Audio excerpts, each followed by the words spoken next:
Now, okay, so this is LAWS 12065, Foundations of Property Law.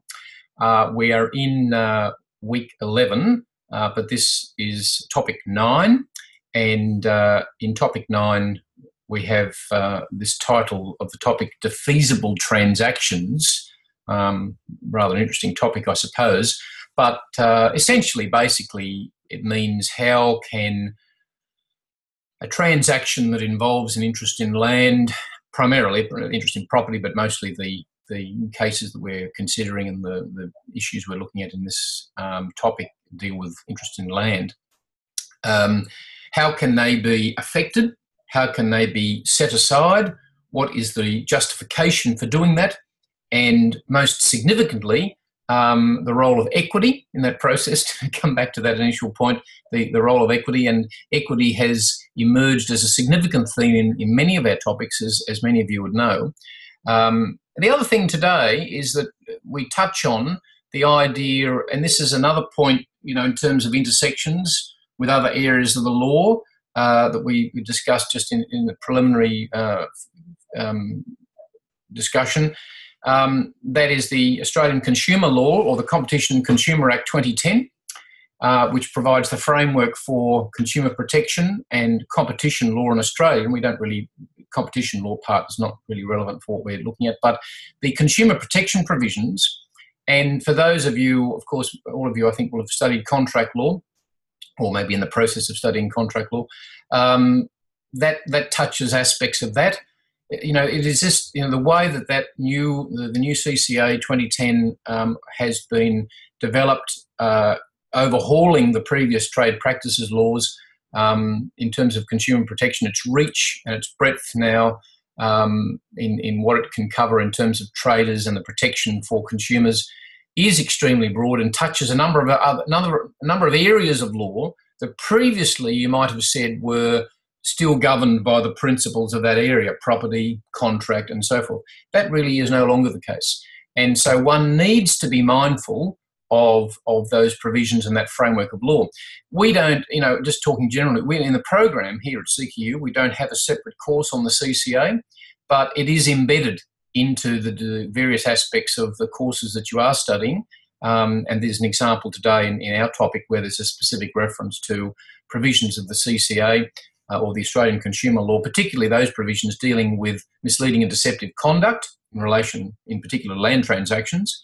And that's something, for those of you that are going to take conveyancing with me, in term 2, you'll see also raise its head in terms of that, because that's, of course, conveyancing involves land transactions.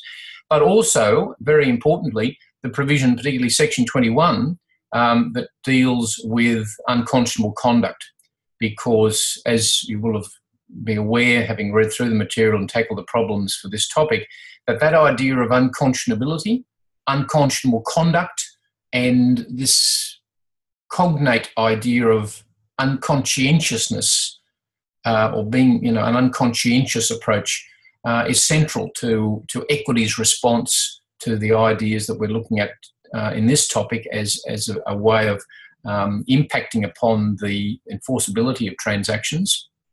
And then we've got this idea of to what extent is this essentially equitable notion of unconscionability or unconscionable conduct the same as it has been reflected in the Australian Consumer Law through provisions, especially Section 21 and some subsequent following sections within the CCA and the Australian Consumer Law about that. So that's another overlap there between that consumer protection legislative framework in this area of the law of property. And as I indicate at the end of the introductory statement in the notes on page 4, this theme of unconscionability and unconscionable conduct, I can't really underestimate the importance of that, in my view. But how we appreciate its application is important. And as the joint judgment in Tanwa says, for example, it's not a free-for-all. And I agree with that.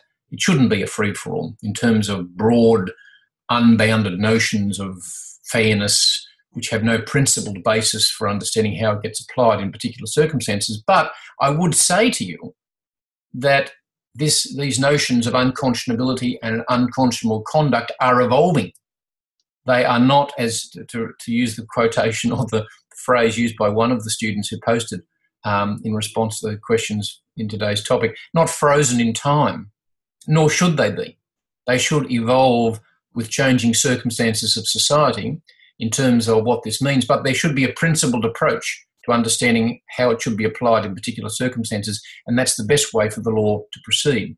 But what informs the evolution of that principled approach is something that you need to be aware is a moving feast, really. It's not fixed, as it should be, in my view. All right. With those opening remarks, let's proceed to the tutorial questions. And we start with problem 18. It was interesting, just before I asked for those of you that are here to lead off the discussion, in reading through the responses to the posts to these questions, it was interesting that people were struggling a little bit with some aspects of these questions. There was certainly a much more enthusiastic response, for example, to question 19 I wonder why that was. I'm not sure about that. I know that Amadio is covered elsewhere in the curriculum. And just as in last week's class, we looked at Walton Stores. Of course, that's also a famous case which is covered elsewhere in the curriculum, and we all know where elsewhere means. But so there's an enthusiastic 15 responses to question 19, 9 responses to question 18, with many students saying, second part of question 18, I'm not really sure about the second part of question 18. And a fairly minimalist response to question 20. Only 6 students took up cudgels with respect to question 20. Maybe in fairness, people ran out of steam by the time we got to question 20 in terms of time. And that's fair enough too. And I'll just, at some point too, I've been giving some reflection to how to structure the process, the link between posts on Moodle's site to tute problems and engagement in the tutorial going forward to try and get some sort of better link between that and also maybe get more students involved in the process whereby they can't actually physically attend. And I'm very happy for you to feed back to me thoughts and ideas about that as I give reflection on that as we move into term 2. So just mention that. Look, one thing I would say to you, just a moment, just before I let you respond to these questions. No question, and this is really important, and you would have seen this morning, I hope, I've posted up advice with regard to the final exam, or the final written assessment as we need to call it, and it's on the Moodle website now under the welcome page. Really, really important for you to read the question carefully, to identify or to isolate what you believe are the key words that's driving the focus of the question. If it's a problem-solving question, what are the critical bits of information in regard to the themes and concepts and topics that we've looked at in the course? It's quite important. And focus on that. No question is ever an opportunity for you. I can tell you this from my perspective in terms of my courses, and I suspect it would be generally true, just an opportunity for you to provide a descriptive discussion of concepts. Okay? I'm not really interested in that. What I'm interested in is your evaluation and your analysis of the concepts and showing that that analysis and evaluation is proceeding from an understanding and a grasp of the law as we have covered it. Okay? And I emphasise as we have covered it in terms of the materials framework, particularly in terms of the final exam, of the final assessment, because I'm not expecting, large-ranging research. That's not the purpose of the exercise. The purpose is to respond to the questions based on the framework of materials that you've been taken through in the course. Okay, and to engage with that, to engage with the key concepts, to show me that you understand the central issues, that you're attempting to resolve those, and you're actually saying something. What's your point? What's the point you're trying to make at the end of the day in response to this question? Every assessment task that you set is, in a sense, a simulation of what you would do in reality. Imagine you're advising a client, or if you're involved in a courtroom battle, or advising a partner, or if you're in a corporate context or an organisational context, advising a manager or advising a group or something. They want to know not only an analysis of the scenario, analysis of the question at hand that's been posed, but what is your view? What is your position based on, in this context, of course, the law and the framework of materials and so on. But that has to emerge. I mean, one of the ways that I try to describe that is, I want to hear your voice. What is your voice? You may ask a question, Grant. Please do. All right. I was in a roll there. Well, it's in light of what you're saying, quite candidly, what I'm struggling with the most is that, for example, in some other courses where typically there'll be a factual scenario, it's picking out what the issues are, picking out the relevant rules, whether it's common law or legislation, applying them to the facts and sort of reaching a conclusion. A lot of these questions, personally, I find sort of quite subjective and almost philosophical, where it seems to be almost directing me towards creating an opinion and a personal opinion, and I'm having trouble finding that sort of way of narrowing it down to sort of treat it in a more sort of mathematical approach. That's sort of a bit of a difficulty that I seem to be finding with some of these questions. That's good. Thank you. Any other thoughts on that?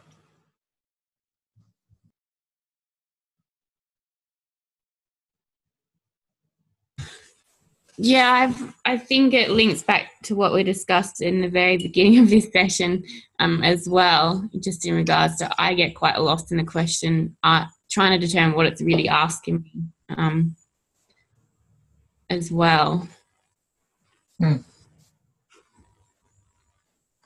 That's sorry, Grant, did you want to say something else? Or?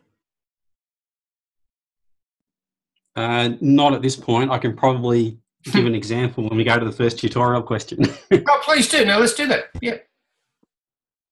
Well, I mean, for example, with that first tutorial question where it's asking, is it realistic to draw a distinction between implied intention and inputted intention? Yep.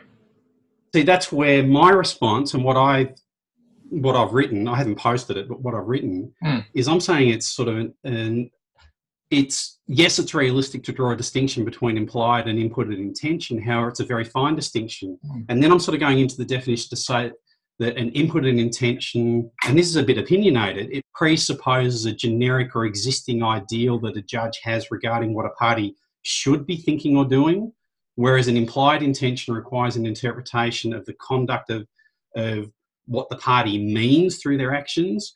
Yep. And that both interpretations are subjective and subject to bias. However, the latter is more closely related to an assessment of the facts. And that's where, so I'm quite subjectively, and I guess with an opinion, taking my interpretation and applying it, but not treating it like a typical legal problem-solving question. And that's where I think I'm just sort of getting lost in the discussion. There's several good points that you've made there, Grant, which I'll respond to. I just want to see if anyone else wants to engage with what you've said.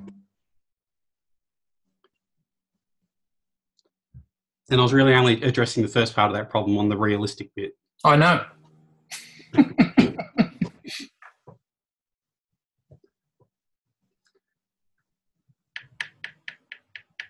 No, all holding your counsel, people. That's fine. That's fine. Let me respond to what Grant has said by, and this is also, partly a response to the question, of course, and it'll take us back to, the relevant decision in Baumgartner. But why do you think I'm asking, is it real? I mean, let me just be, I mean, Grant's been blunt and all honest or straightforward. I will be as well. Several of the responses to this question on the Moodle post, from my reading of those responses, totally ignored, in my view, the word realistic, or the phrase, is it realistic to draw a distinction? In many of the responses, and there weren't a lot, as I said before, there were only 9, but in several of them, many of them, all that students did was tell me what is an implied intention and what is an imputed intention. But that's not what the question is about. The question is not about an opportunity to describe what these things are. The question is an opportunity to say, firstly, assuming that one knows the difference between an implied intention and imputed intention, and that needs a little bit, just a very brief articulation.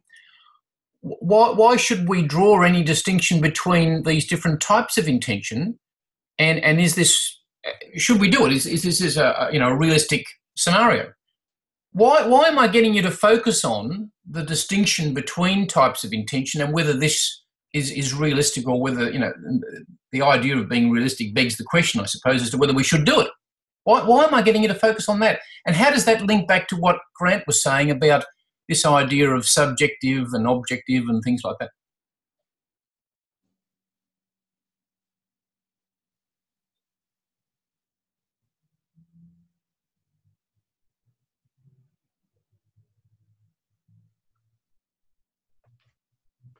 I can't answer that.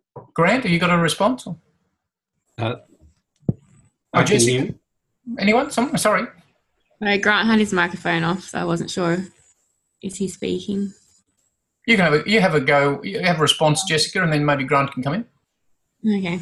I can really only assume it's getting at a deep level of the law and trying to uncover the reasoning of the courts.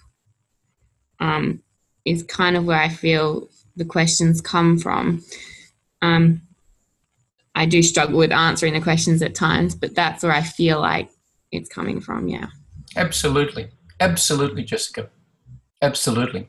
Because I would put to you that the process of law and lawmaking and judicial reasoning as part of the process, and we today openly admit that judges make law. We don't hide behind any illusion that judges only interpret law, although sometimes that sort of methodology emerges a bit through the way judges write and articulate their judgments. But by and large, there's an openness today about understanding and acceptance that judges make the law. What informs the lawmaking process? Now, at one level, they go back into the previous judgments, as we've seen, and this is partly why I've written the materials, the notes, for example, in the way that I have. They go back into the previous cases, and you have to see that process that they follow in drawing and teasing out the principles and the rules that have emerged, and then they craft a response in the current period and with the current dispute as to how this should be applied. That's part of the judicial reasoning technique. But where they're making choices here between an implied and an imputed intention, what are they really doing? When we understand the difference between an implied intention, just tell me, what is the difference between an implied intention and an imputed intention?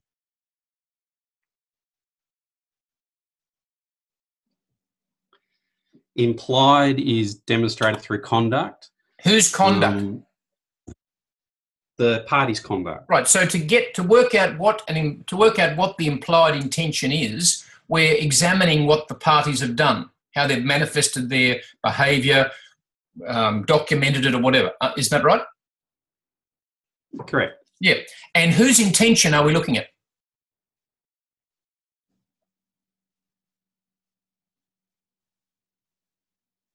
The intention of the parties. Precisely. Looking at the intention of the parties. Because don't forget what the judges are doing here. What the court is doing is reviewing a dispute involving, in this case, a transaction between parties that they have to resolve, the court has to resolve, or deal with the appeal, or whatever it is in this case. But they're trying to look at what the parties are doing with each other and what they've intended to do with each other, and then examining the behaviour and the conduct of the parties to work that out. Now, with implied intention, they're trying to glean that from what the parties themselves have done and how that's been manifested. What about with imputed intention? What's going on there? Well, Isn't I think imputed? So one at a time. You go, Grant. I'll hold on. Lisa.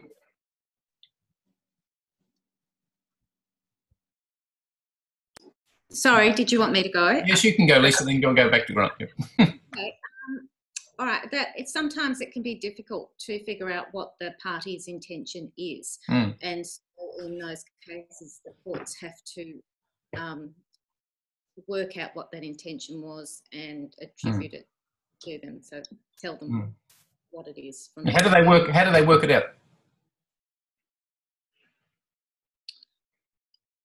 From their conduct. Grant?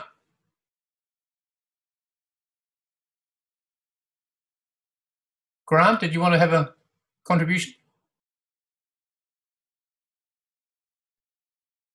No? Silence? Okay. Should I just look at the circumstances and the facts of the case and try and work out what their intention was, and then do they go further than that? Do they go further than just examining what the parties have done? Sorry, I had a bit of a glitch there, a bit of a delay. That's right. Yep. We're looking at imputed intention. How does what are the judges doing when they're attributing imputed intention? I mean, attribution is partly explaining it, isn't it? Well, in the absence of having something to demonstrate through their conduct or words, if they have to fill in a gap, then they're going to look at social norms, and this is where it becomes sort of very subjective, and their opinions, and I suspect their personal views as well. But they're going to try and fill in those gaps with what they think is socially acceptable, normal, what the sort of lay person would expect in that type of circumstance. According to who? Well, theoretically, according to past case law examples of similar circumstances where they've had to fill in those gaps before. No, that's the methodology. That's the methodology of how they're doing it.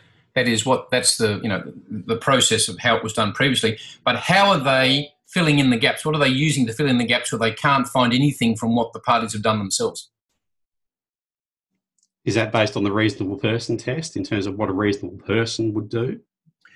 It's in front of you, but you don't want to grasp it because you've already mentioned it, but you don't want to grasp it because you can't believe that this is possibly what the judges are actually doing. Do they look at the social conditions of the day, what people are doing, and make a judgment depending on what's acceptable? Yes. Through what lens? Through what lens are they looking? Their own. Ah, thank you. Their own. Because a judge is a human being. Surprise, surprise. Not a mathematical computer, to bounce off Grant's point earlier. Okay? They are a human being, and despite their resistance to the idea that what is of value to them, how they have been conditioned in what they are as a person, as a lawyer, as a very learned person in the law, it is invariably true that they are affected by the things that have informed their own development and evolution in this way to reach the point that they have. And getting back to one of the points that was raised a bit earlier, there's a very subtle interplay here between objectively trying to work out what the intention is, in this case, and in some way shaping and fashioning intention where there is a part to be played by what the judges believe should be the intention. Have you read any of Ronald Dworkin's work? Law's Empire, for example. Oh, that name's familiar from jurisprudence. Yes. So Dworkin, for example, is a famous American legal scholar who studied at Oxford, went back to the States, but then became the professor of jurisprudence at Oxford for quite a period of time. And there's raging debate between him and, for example, John Finnis, who is a natural lawyer, and some others about, the basis of law and whatever. But one of the things that Dworkin used to bang on about was this idea of the political imperatives within the nature of what judicial decision-making is about. And not P in a capital sense, but just the dimensions of judicial decision-making, of how rules emerge and things of that nature, and how we get the structure of law that we have and what drives the process. It's invariable that judges are informed and affected by the social, the political, the moral milieu within which they have emerged. And that gets infused into the process of their decision-making. So that a question like this is really getting you to think, as I think as Jessica mentioned earlier, more reflectively about how the law emerges and how the law responds to situations as they arise, and thinking about those non-mechanical aspects of the law and how it deals with disputes. Because at the end of the day, that's what the law has to do. It has to deal with the dispute, not just in a mechanical way. It's not about, as I say, I've said for many years to my students, law is not about just taking a rule and plugging into a hole like the old exchange box scenario. You remember, I don't know whether you've seen, probably, the old exchange that used to occur, with trunk lines and so forth, and the operator would sit there and take the line and plug it in, and that would create the connection, and then the two parties could communicate with each other. Many, years past now. But law does not function like that, because the rule that had previously been developed does not necessarily fit the current set of facts, slightly different, whatever. The judge has to massage it, and through the massaging process, particularly where equity becomes involved, it has to find an accommodation of the competing interests, or what's, in what's in tension here. And in the end, it's got to try and work to an outcome that is fair and just, but not, as we said before, completely without any basis upon which how that's arrived at. But it's invariable that how the judges decide to, in this case, for example, attribute an intention to the parties where it can't actually be decided, is the judges are being a bit creative. Right? And the other problem we have here is that, of course, we must always start with what the parties in dispute or in a transaction want to achieve, because we must respect that. Because once we get to a point of realising that what judges are doing is then creating things to allow things to happen, going back to Grant's point, we then move into very fragile water, because, and that's why judges are very reluctant to openly admit this or indeed move in that direction, because we're moving in the direction of everything becoming very subjective.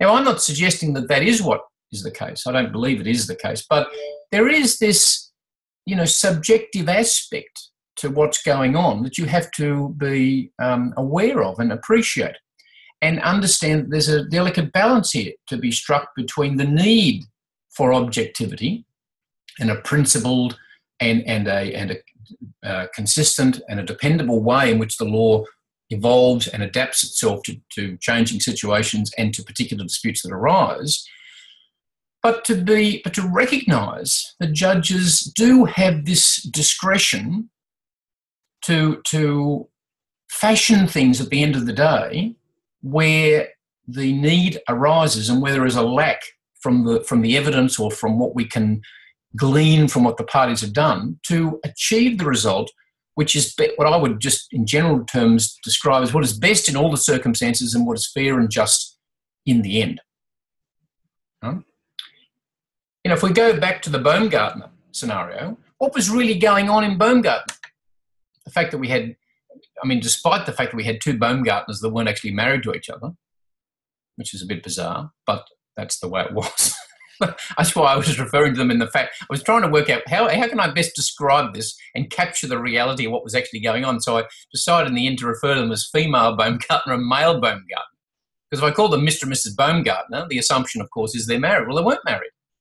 But for some reason, she decided to change her name to his name, even though she wasn't married to him, which is interesting. She could have chosen a more easy name, like Smith, but she didn't. So what was going on in Baumgartner's case?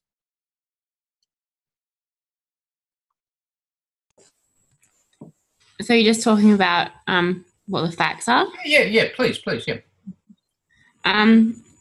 So as you've said, they weren't married, but he had a flat that I'm not sure if he sold it or he used security against it to raise a deposit for another property. He ultimately did sell it. Yeah.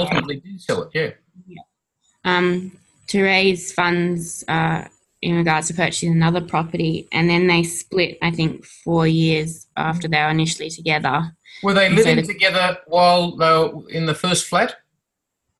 Yes, they were. And who was contributing to the costs and upkeep of them living together and also the payments with regard to the flat? I think he handled the finances, but she used to give her pay packet to him in order to do that. As a good de facto with the same name as the male party would do, isn't that right? Apparently. Very trusting soul. But the interesting thing was, of course, that not only was the phrase that the court used, the pooling of resources, and within, let's put in quotations, committed relationships between people. That's a very common thing, to pool resources. You don't necessarily have to be married if you're in a personal committed relationship to pool resources. That's not an uncommon thing to do, although there are, some people who decide not to do that, but it's not an uncommon thing to do. But the interesting thing here was that the pool resources were not only used for the expenses and the upkeep, and they were also used to pay the mortgage payments on the flat, which they were living in. But who owned the flat? He did, the male. Exactly. Baumgartner. Male Baumgartner. If we call it Louis Baumgartner, right? I think it was Louis. He owned the flat, so he's using part of her contribution to fund the acquisition of equity in a maybe we call it a real estate sense or a conveyancing sense, equity in this property, which is his, not hers. And then ultimately, that property is sold to buy a bigger property. All right, they need a bigger property. They've got had a child or whatever. Still not married. Need a bigger property. And then at the time, remember when the case was decided, that period of time, the financier said, we need this finance application to fund the purchase. We need a joint application here. So, okay, female Baumgartner says, okay, I'm happy to be a joint person on the application. And what's happening with me with respect to the property? Oh, well, down the track, when we get married, your name will be transferred, da-di-da-di-da, right? But that never happened. And, of course, the relationship was a bit up and down anyway. She left at one point, she came back, and then she ultimately left again with the child, right? And then, of course, the property was in his name, so she had nothing, and she was fighting to get an interest in the property. So that the next part of the question is really getting at whether her contributions, whether it was right, whether it was proper for the law to recognise her contributions through an interest in the property where her name wasn't on the title to the property. And how did the law respond to that? Or how did the court respond to that, right?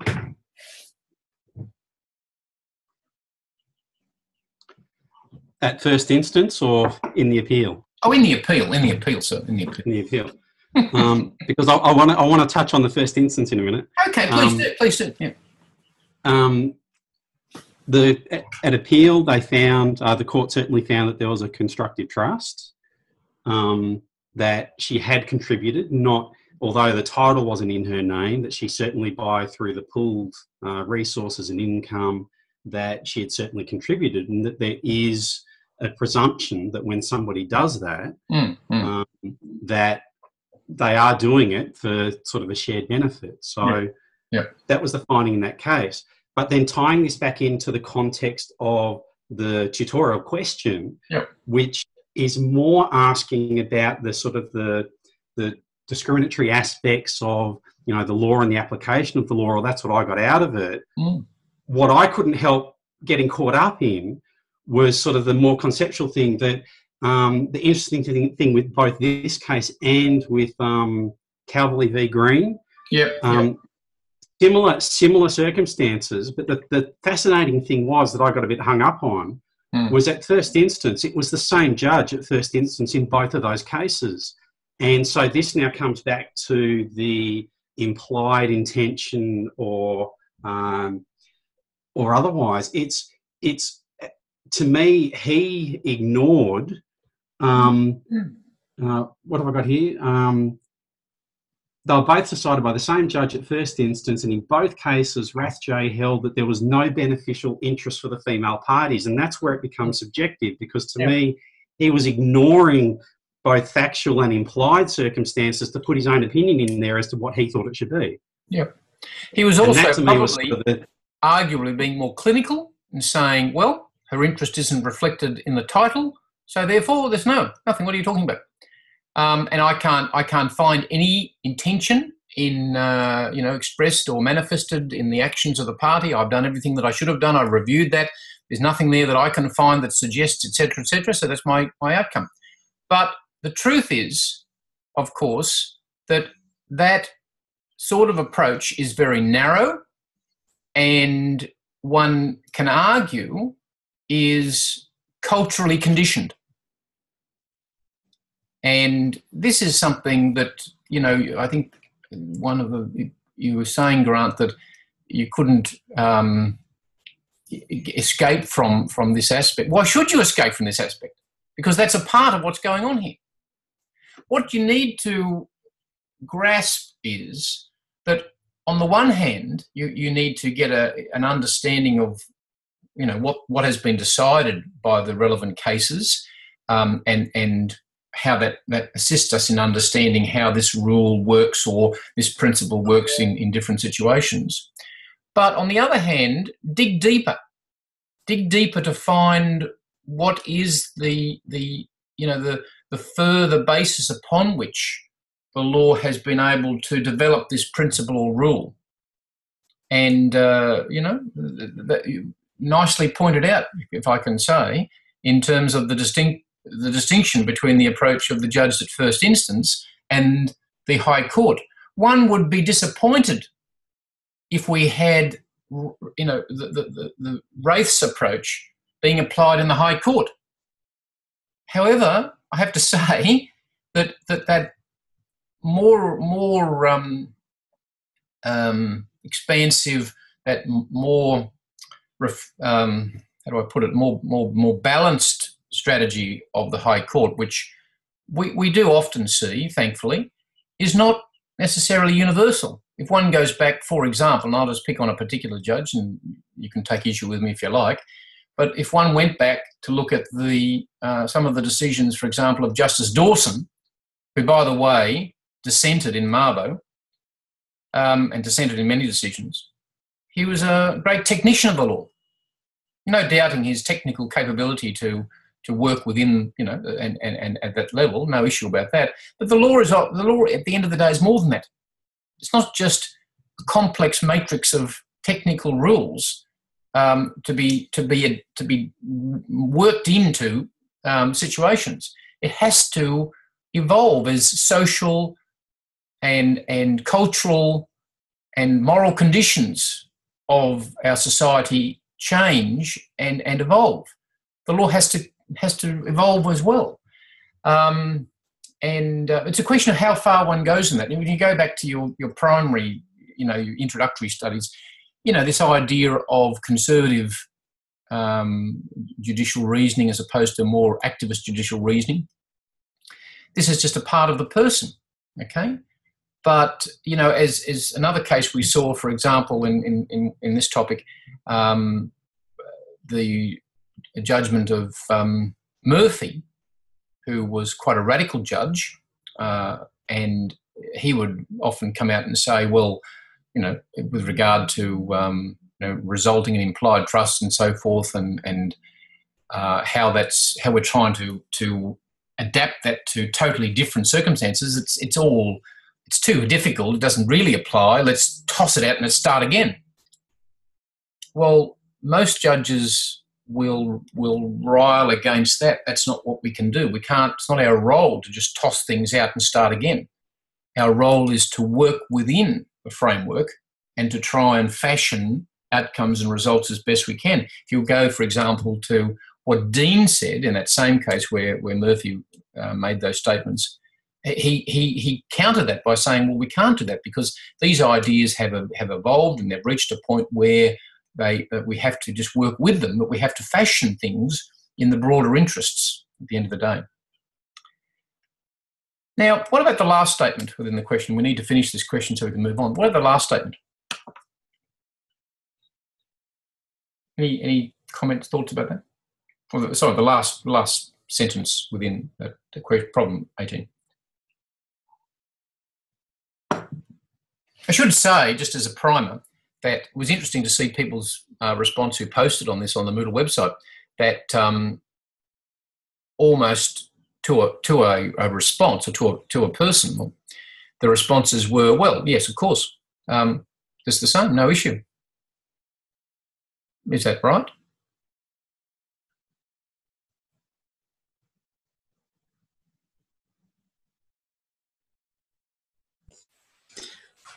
In answer to that following point in the question, I don't know of any judgments that have reached that are similar in facts but a same-sex couple. So I don't know, because as we just discussed, you have judges looking at a case through their own worldview. So it could be a distinction whether they make a judgment based on gender. Any other thoughts?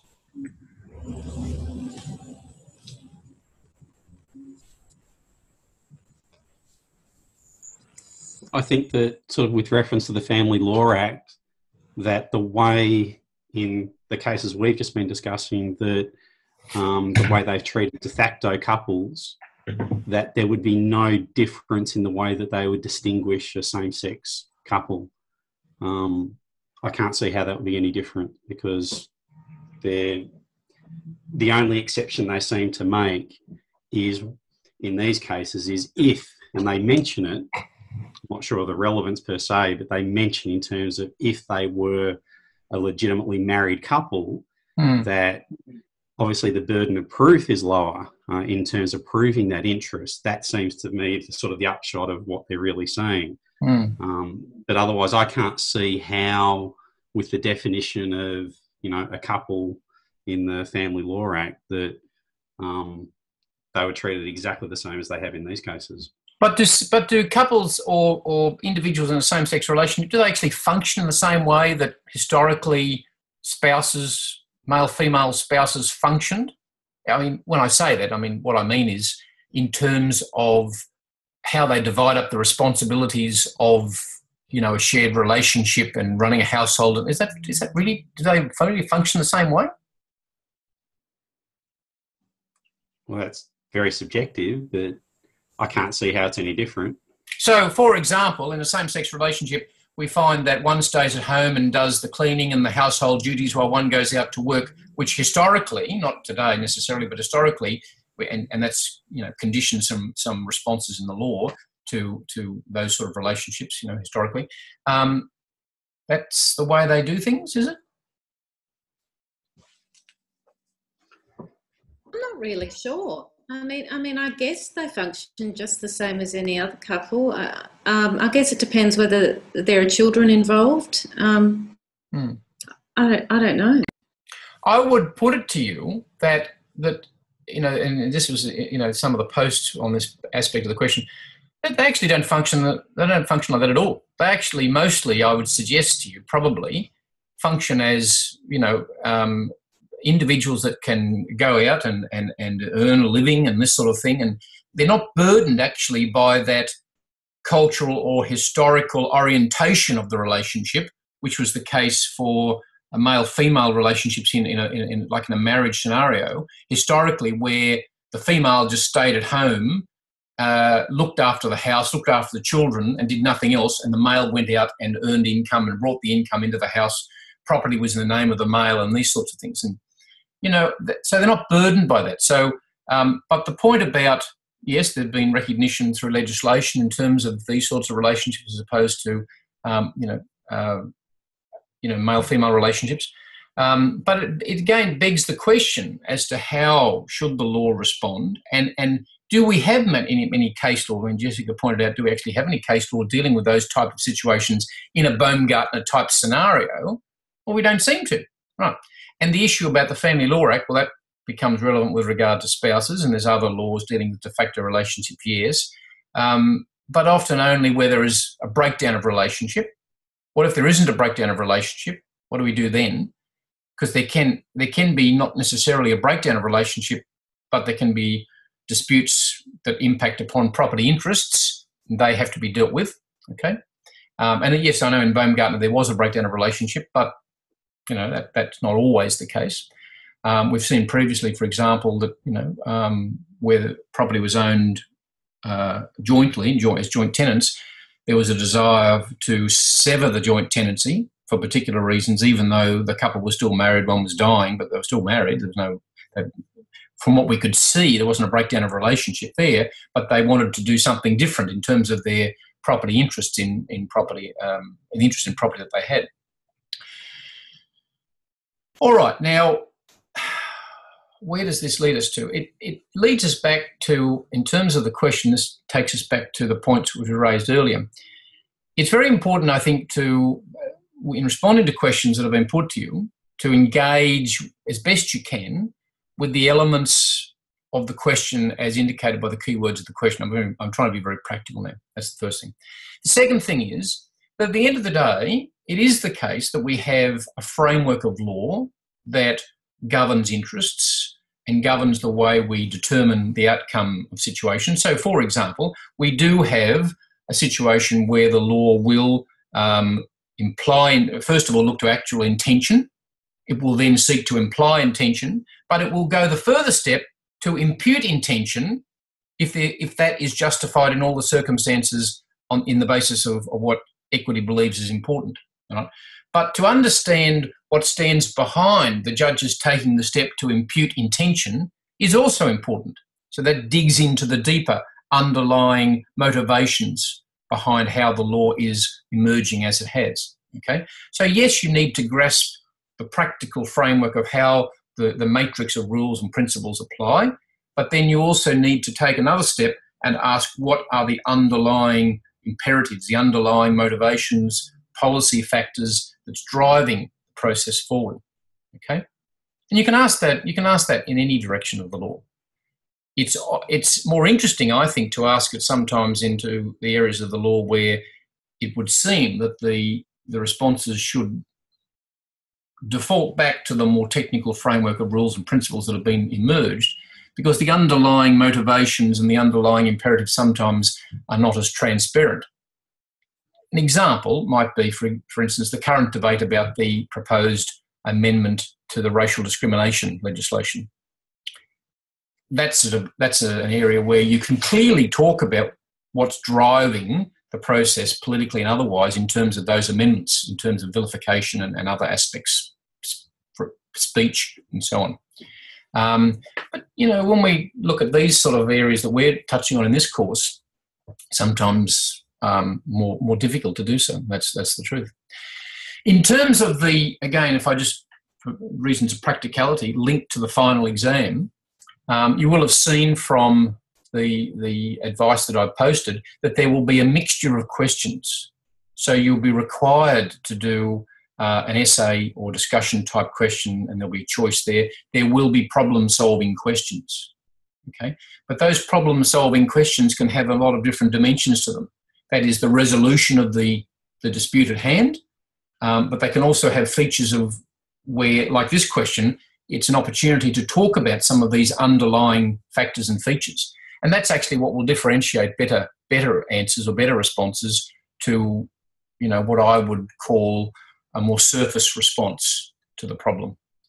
And the purpose of that is to get you to, first of all, adequately equip you with an understanding of this area of the law and how to understand how problems and issues emerge and how you can tackle them, but to also, dig deeper and to see what's behind that and what are your reactions and views to that, and what's the point you would have in response to that, and what do you look to support that.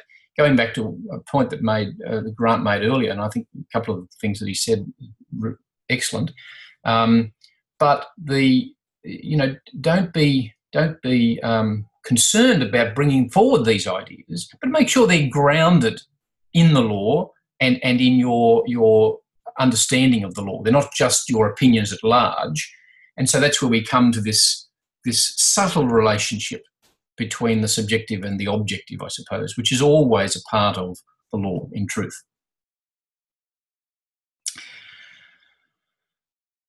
People, I'm going to move on, and I'm going to maybe move on to problem 20 first. We'll might come back to problem 19 if we have a chance. I think problem 19 is probably more straightforward.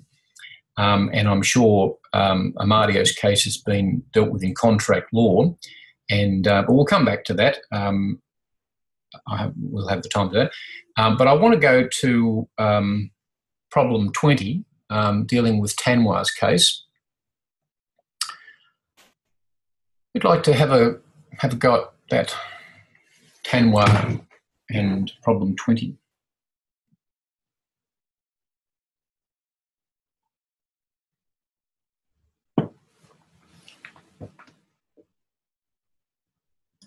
Tanwar was relying on finance from overseas in order to settle his property, but it didn't come through in time, and the vendors... Lisa, can I just get you to go back a little bit and just give us a bit more of a broad brush with regard to what was going on in Tanwar? Yes, what you've said is accurate, but let's go back a little bit. Let's wind the clock back a little bit. Just give us a bit of a more of a broad brush of, what is the nature of the dispute? What is the dispute about and stuff like that. But what you've mentioned is accurate, but just a bit more in terms of what led to that. It was a contract for sale, and Tanwar brought an action because the vendors foreclosed. It was a forfeiture of the contract. Yep. Yeah.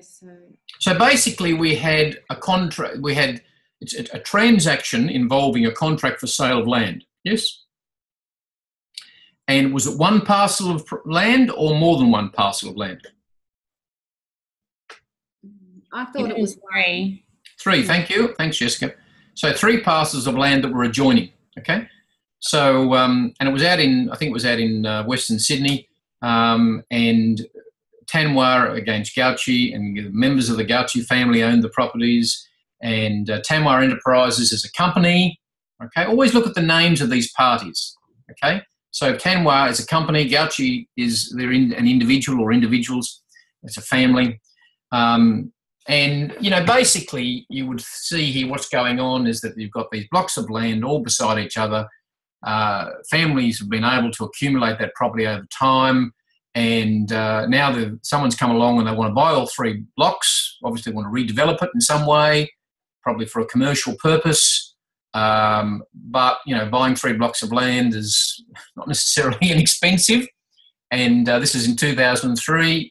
Probably if they tried to do it in 2014, they'd probably need 10 times the amount of money, okay? Land transactions involve a number of things. So you've got the purchaser. In land transactions, we tend to talk about vendor and purchaser rather than seller and buyer, just the nomenclature basically. So we've got the vendor, the Gauchis, we've got the purchaser, Tanwar, the company. We're buying these 3 blocks of land together, they're adjacent to each other. Of course, most typically any transaction involving sale or purchase of land, whether it be for residential or for commercial purposes, the purchaser very rarely has all the money. They're borrowing the money. And particularly, this is true today with the house prices with residential, but most typically, of course, with commercial, large amounts of money are at stake and you have to get access to that money. And very typically, the purchaser may be trying to get access to the monies from a variety of sources, not just necessarily one source. The monies may well be onshore, they may be offshore.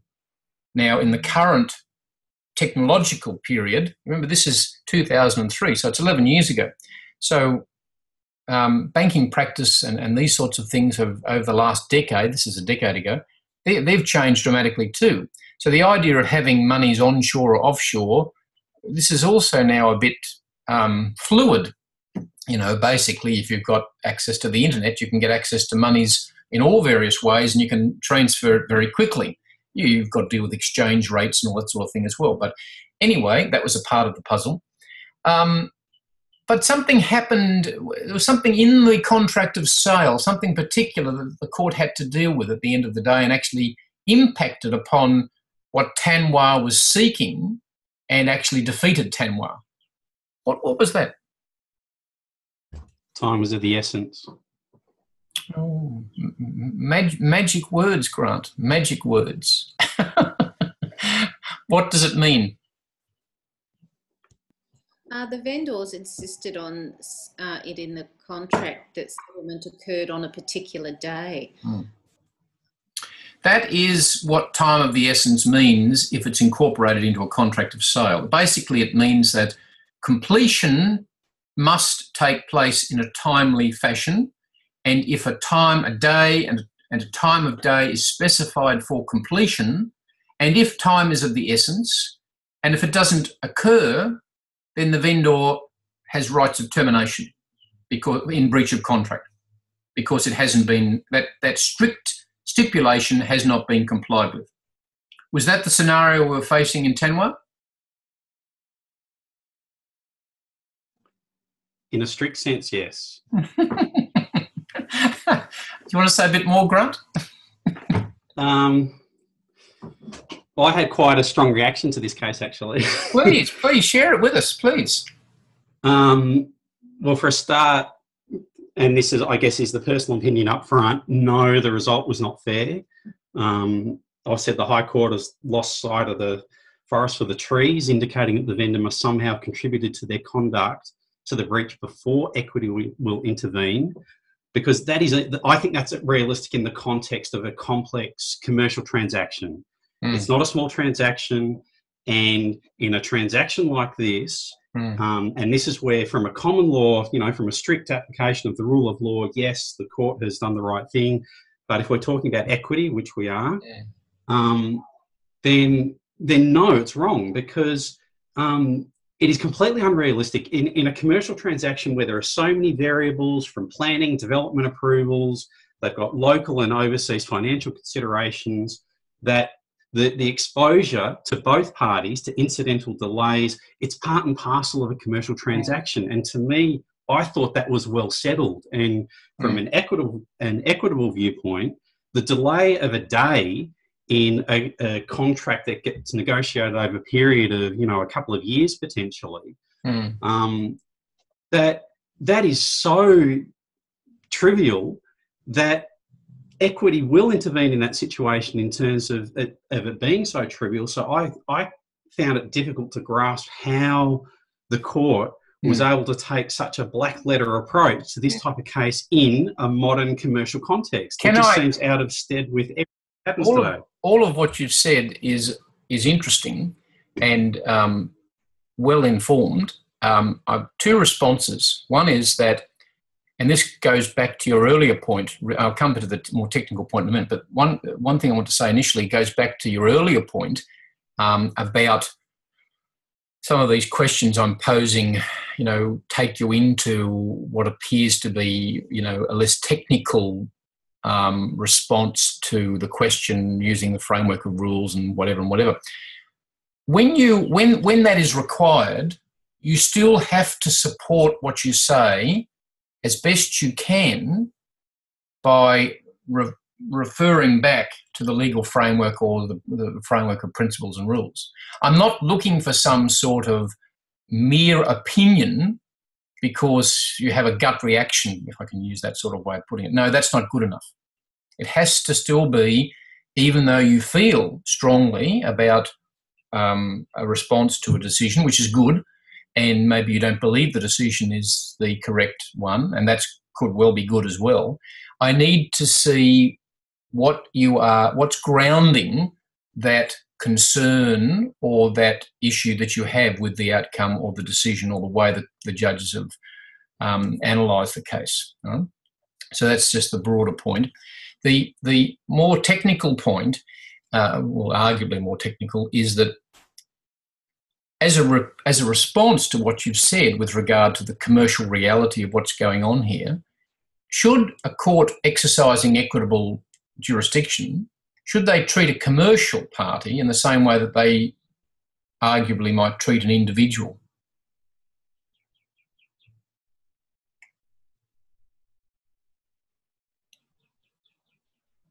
And if they should treat commercial parties and an individual differently, why? What's the basis of that different response or treatment? This might actually be a nice link back to Amadio's case. Think about how the court treated Amadio, or the Amadios, as opposed to how they're treating Tanwa. Remember, Tanwa's a company. I think with the Amadio, the difference there was the bargaining power, or the commercial power of each of the parties. Yeah. And it was the Amadios were treated differently. Yeah, because a commercial party has access to what? They have access to the resources for independent advice, and so they probably should be treated more strictly, although I thought that the decision in Tanwa was harsh as well. But what do you do when you can't find a case to support your view? Does that mean you shouldn't have that view? Nice question, Lisa. Any Grant, Lisa, and Grant, Jessica, any response to that? What do you do when you run out of law, basically? I'm wondering the same thing, but admittedly, for this particular tutorial problem, given more time, I would probably spend more time to investigate and come up with some case law to support the argument that I'm proffering, which is that there are equitable precedents that in large commercial transactions and the support of the court to sort of support economic interests that and the size of the transaction, that to me, I think that given some time, I could find some case law to support that that this could have been decided on the equitable principle that was trivial and that equity will intervene in that case. But I can't cite a case to support that right now. I'll get to Lisa's point, in a minute. What happens if you run out of law? And Grant's response to that is, well, we can do more research. Well, that's true. You can always do more research. Because, again, practically in the context of the exam, I'm not expecting you to go away and do a whole heap of research to find things that are beyond the course materials within the time slot that you've got. Okay, so that's not part of the intended purpose. But, of course, if you're a creative and diligent as a lawyer, then you will do that. But didn't the court, in Tanwa, didn't they say that basically, if we boil it right down and we use fairly blunt language, weren't they really saying that Tanwa almost shot himself in the foot? If I can use that way of putting it.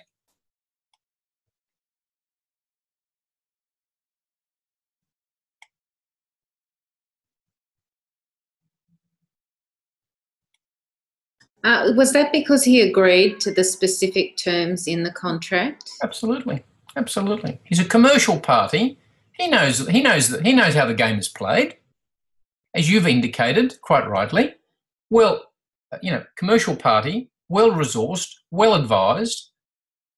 what effectively is happening is, of course, and this happens all the time, both in commercial situations but also in other situations, he's taking a risk, taking a gamble that the money will be there on the day, because he's happy to accede to the time stipulation, taking the gamble, taking the risk, which is part of commercial life, that the money will be there on the day. If the money is not there on the day, should he be salvaged by the law, by equity, or should he deal with the consequences of the risk, that he took, not turning in his favour, but turning against him or turning against the company?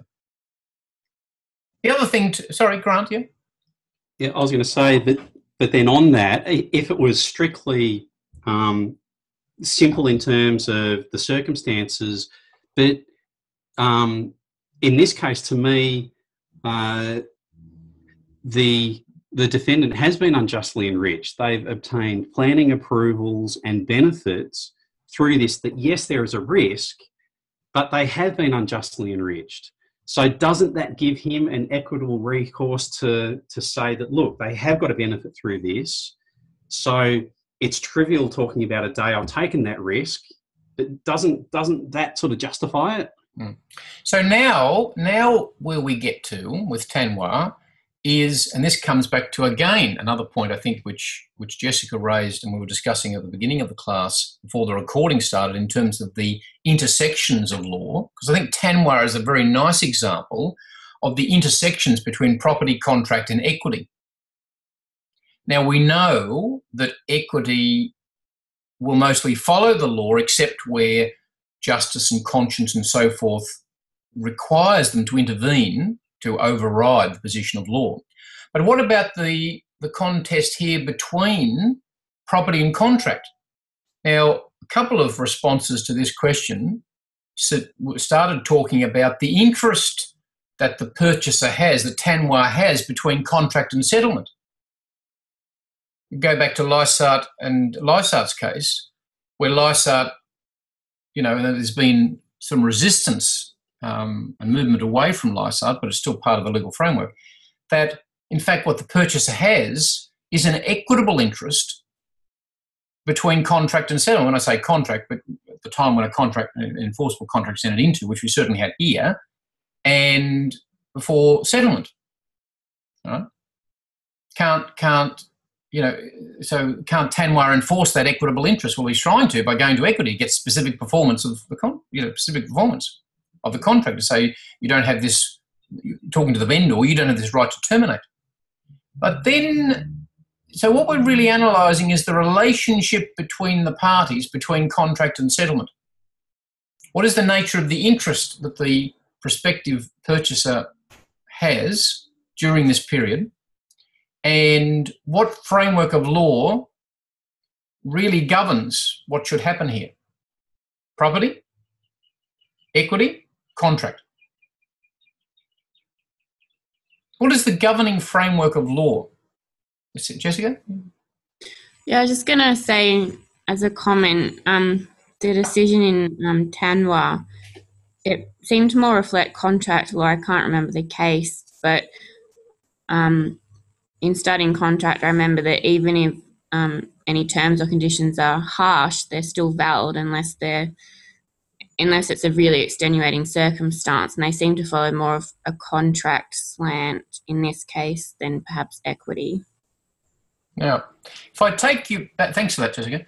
If I take you back to, for example, the bottom of page 24 of my notes, which the joint judgment in Tanwa is looking back to the earlier but nonetheless significant decision of Lord Wilberforce's English decision in Shiloh Spinners, which is an important case of equity. They quote from that, but then they go on and link it back to what's going on in Tanwa, and they're talking about the broader idea of accident and mistake and how might that be relevant. But then it will be necessary, this is the bottom of page 24, it will be necessary to point to the conduct of the vendor as having in some significant respect caused or contributed to the breach of the essential time stipulation. Tanwa's situation falls beyond that pale. the idea here is what had the vendor done that would justify the time stipulation clause of the contract, which the purchaser had agreed to, not being able to be upheld to give the vendor the rights where that term of that contract had been breached. What had the vendors done to justify that outcome? Grant's been talking earlier about Tanwa and what rights Tanwa should have. What about the vendor?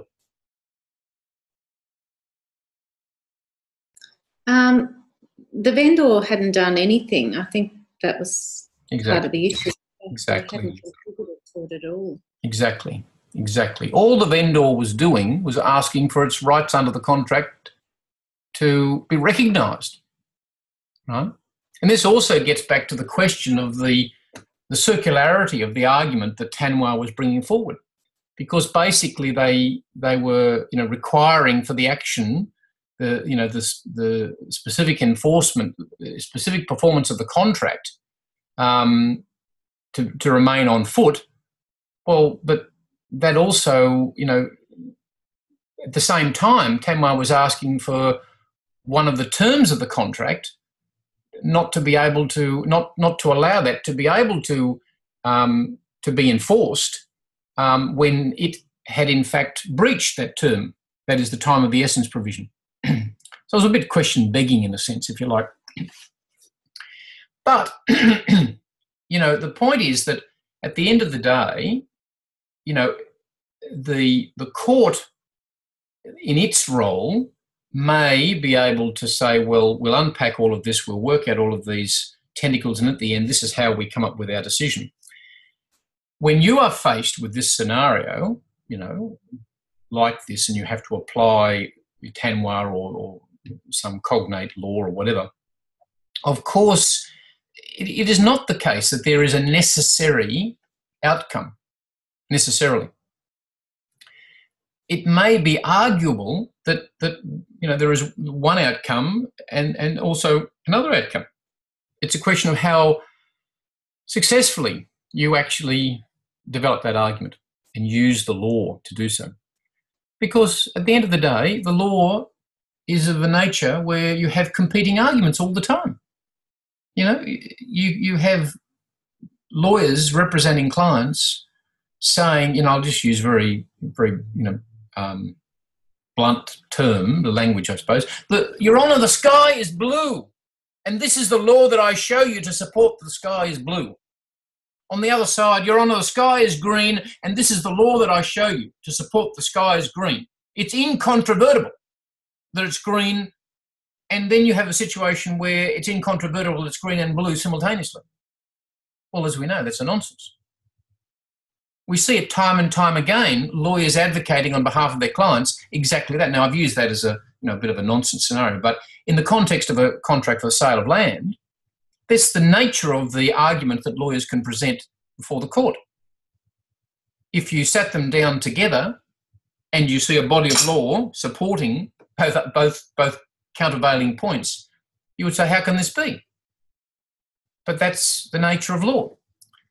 And so it is how you marshal the law to support your interpretation of the facts or of the elements of a question in terms of the outcome that you believe is most commended on balance.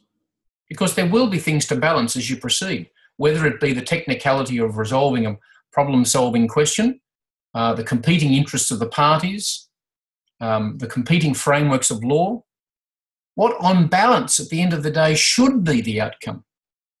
Now, this interestingly links back to something that, in my view, is definitional about what you are as a lawyer at the end of the day. What do you think that is? What is definitional about what you are as a lawyer?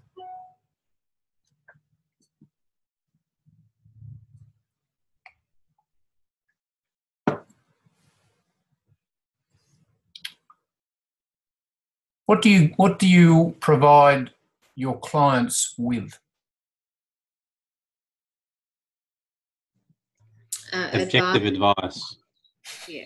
I knew Grant would premise the word with the preceding word. And that's great. Thank you for that.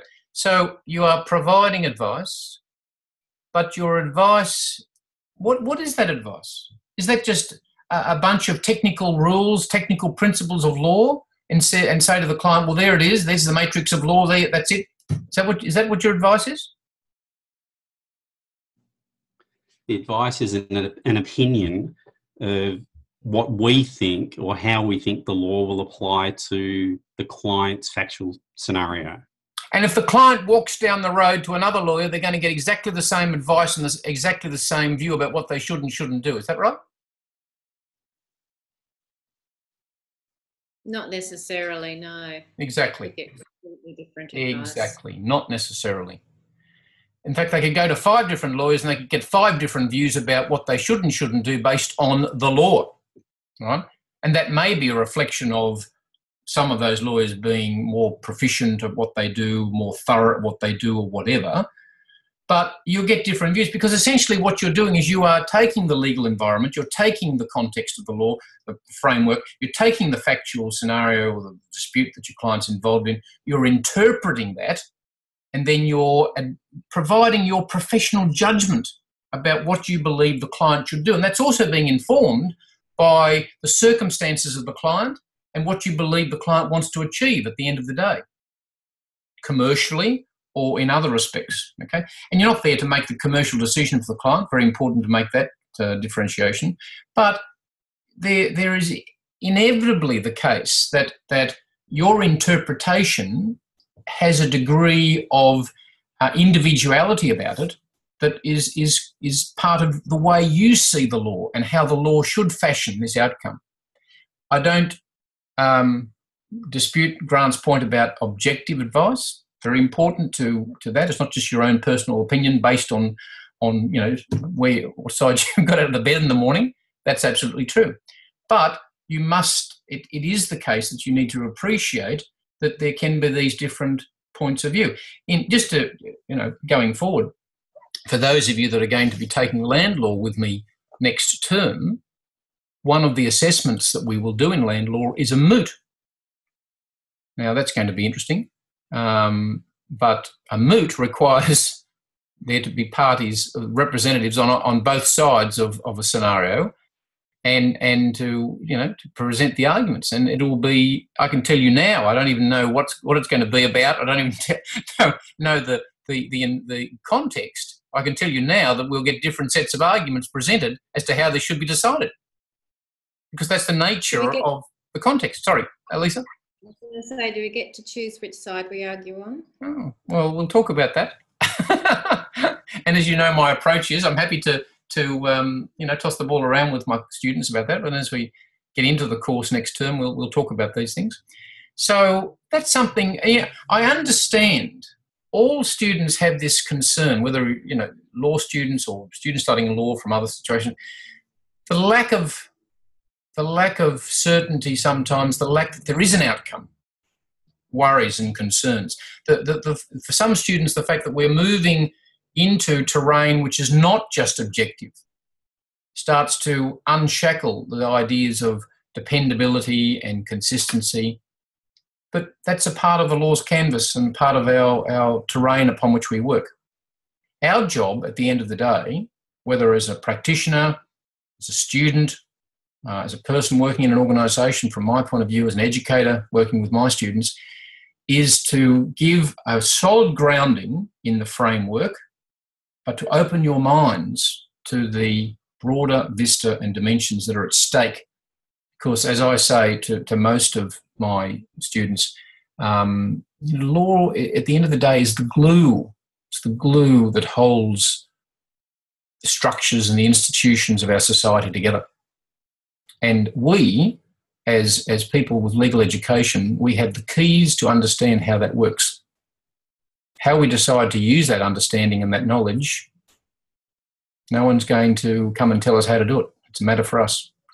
And that becomes a matter of professional judgment, becomes a matter of ethics, it becomes a whole lot of things. But you have to make choices and decisions about how you proceed in the way you conduct yourself and deal with those that you're involved with in your professional lives.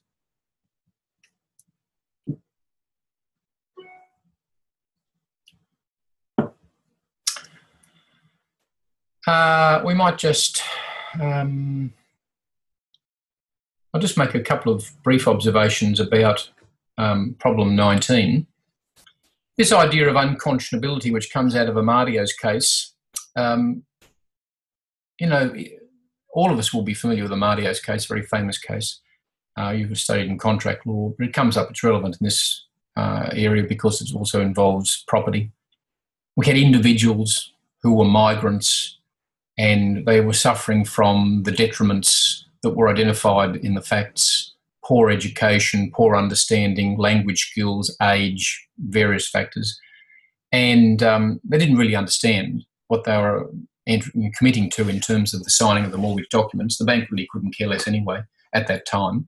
This was back in 1983, remember. And this case changed banking practice, where banks had to be concerned. They had to bring things to the attention of clients. They had to make sure the client understood what they were signing. If you read the full transcript, particularly the judgment of Justice Dean, you would have discovered, in fact, that the mortgage documents were actually signed on the kitchen table while Mr. Amadio was reading the newspaper, probably the Italian newspaper of the day, because that was his language of choice, and Mrs. Amadio was doing the washing up.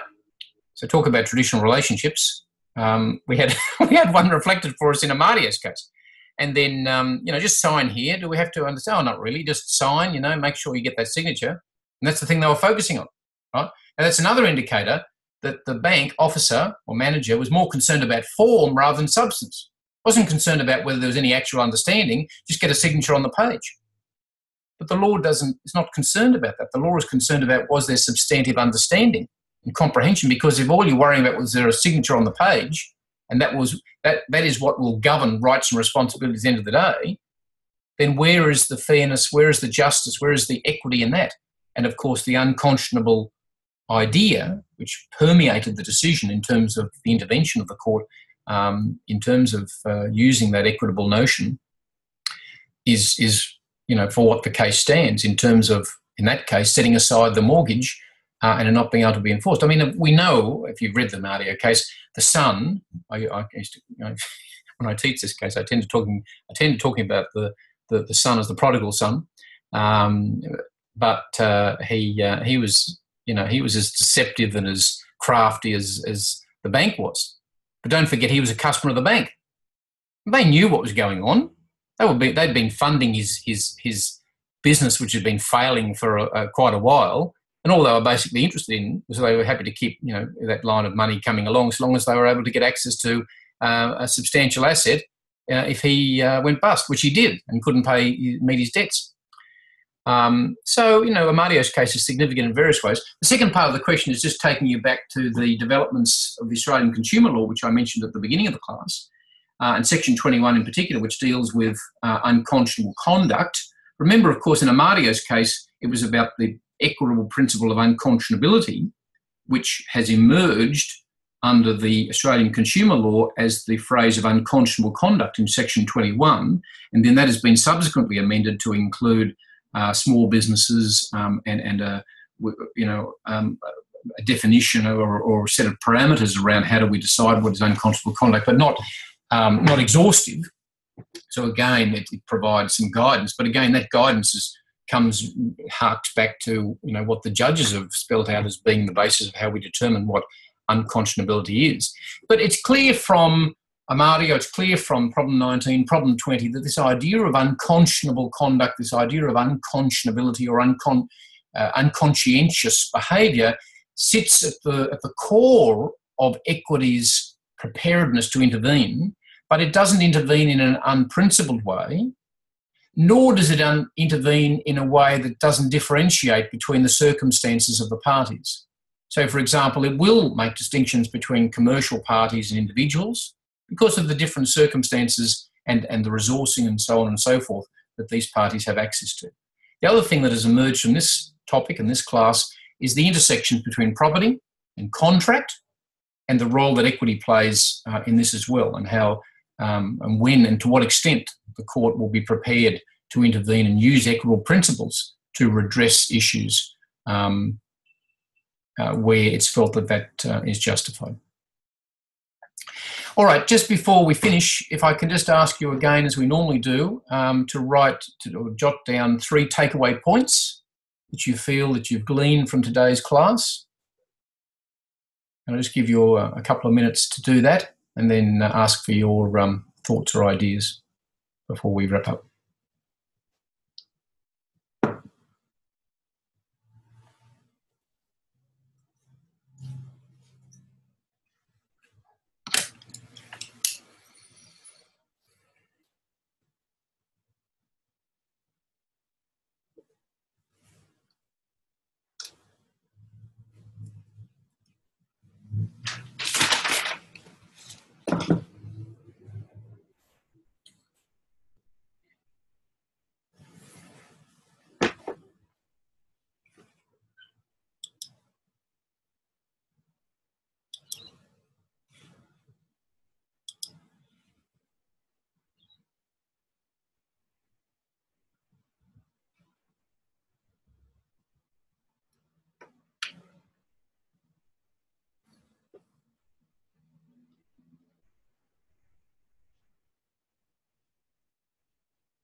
Anyone like to venture a thought in terms of a takeaway point?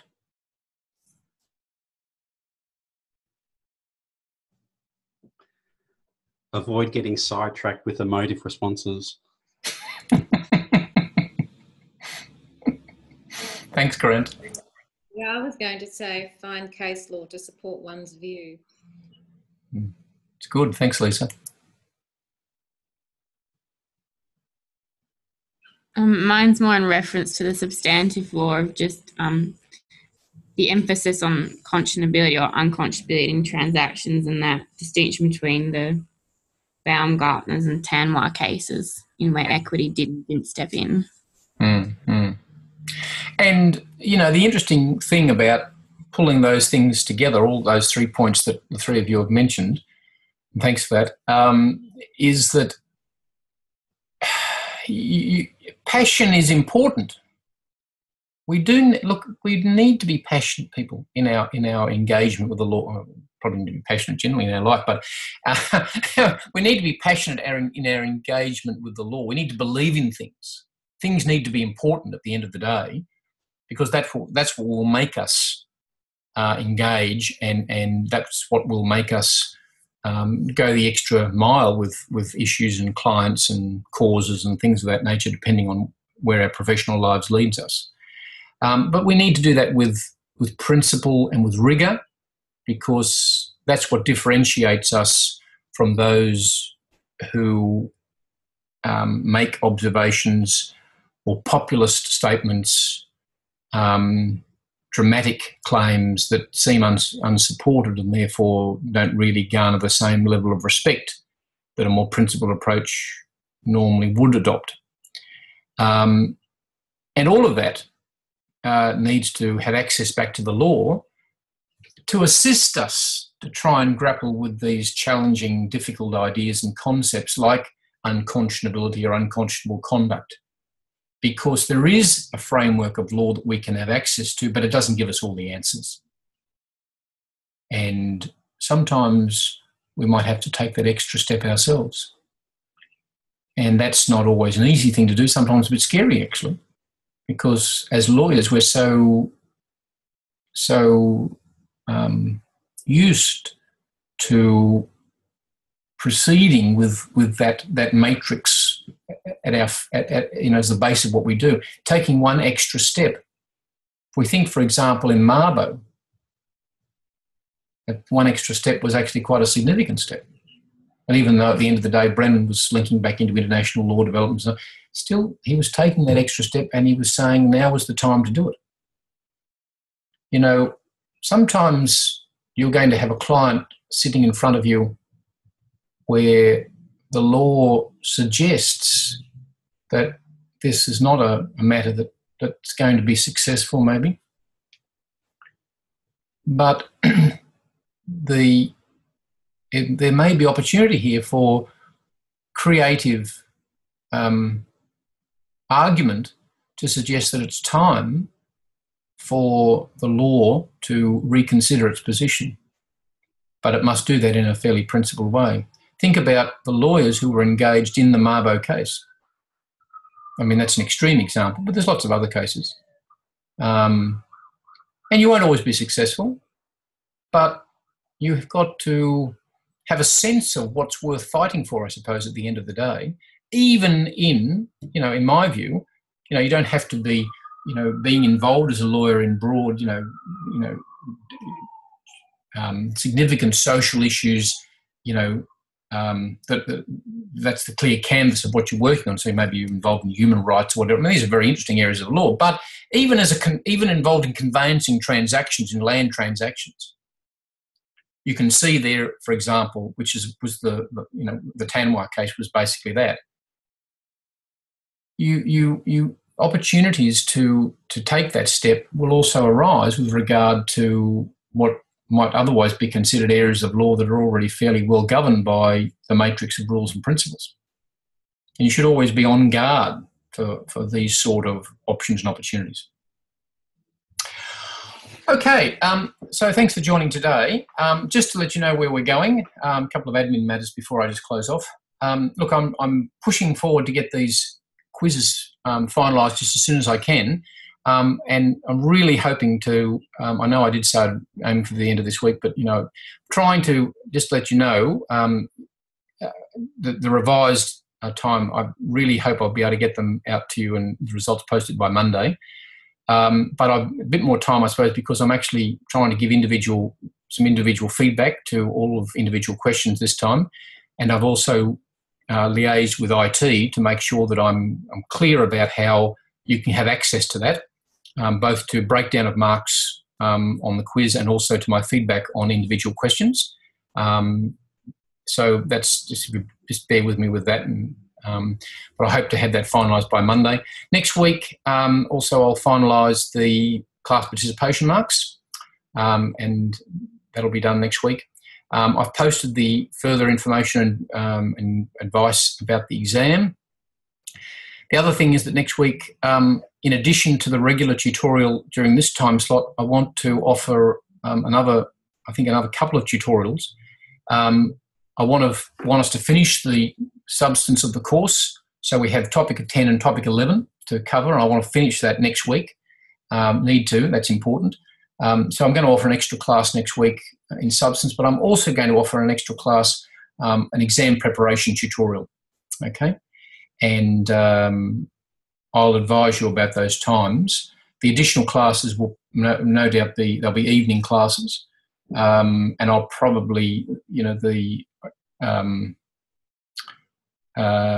might need to be, the Friday class, that'll be fine, but I'm going off to a conference to give a paper over the weekend, so I can't give that last class on Friday evening, the examination preparation class, probably not appropriate anyway, Friday evening, but I'll make that probably earlier and in the evening so more people can attend if that's their wish. Right, so that's just where we're up to. But as ever, if any issues or queries or concerns, then please just drop me an email or whatever. And so until next week, adieu. Thank you. Bye-bye. Bye. Thank you. Bye.